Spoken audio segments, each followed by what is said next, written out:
होळ्यात पुढच्या बातमीकडे विधानसभा निवडणुकीच्या निकालानंतर विरोधकांनी ईव्हीएम मध्ये गडबडीचा आरोप केला।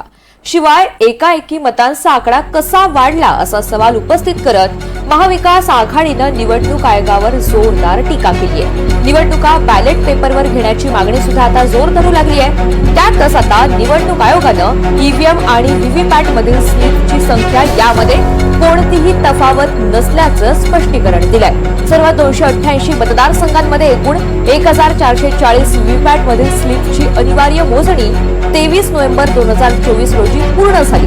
ईव्हीएम मधील मतांची उमेदवार निहाय संख्या आणि व्हीव्हीपॅट मशीन मधील उमेदवार निहाय स्लिप्सची संख्या यामध्ये कोणतीही तफावत आढळलेली नाही असा दावा निवडणूक आयोगाच्या मार्फत करण्यात आलेला आहे। दरम्यान निवडणूक आयोगाच्या दाव्यावर काँग्रेस आमदार विजय वडेट्टीवार आणि भाजप प्रदेशाध्यक्ष चंद्रशेखर बावनकुळे यांनी नेमकी काय प्रतिक्रिया व्यक्त केली आहे पाहूया।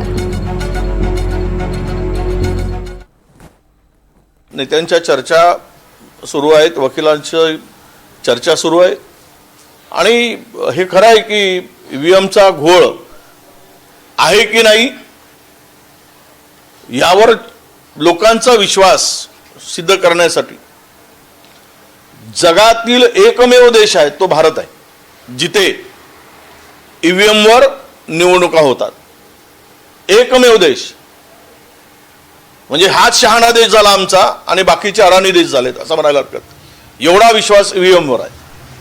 सगळे देश, अमेरिकेसारखा प्रगत देश, जर्मनी, जपान ही सर्व देश बॅलेटवर निवडणुका घेतात आणि आम्ही मात्र ईव्हीएमचा वापर करतो।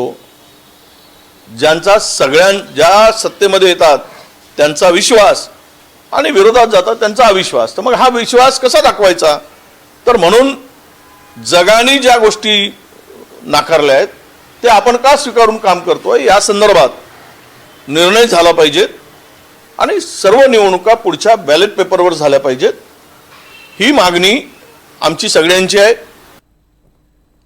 पेटवलं जातं काय हे सगळं? मार्कडवाडीमध्ये 4 निवडणुकामध्ये कसं मतदान झालं यापूर्वी मी सांगितलं आहे। आता उद्याच्या येणाऱ्या जिल्हा परिषद, पंचायत समिती, नगरपालिका निवडणुकीमध्ये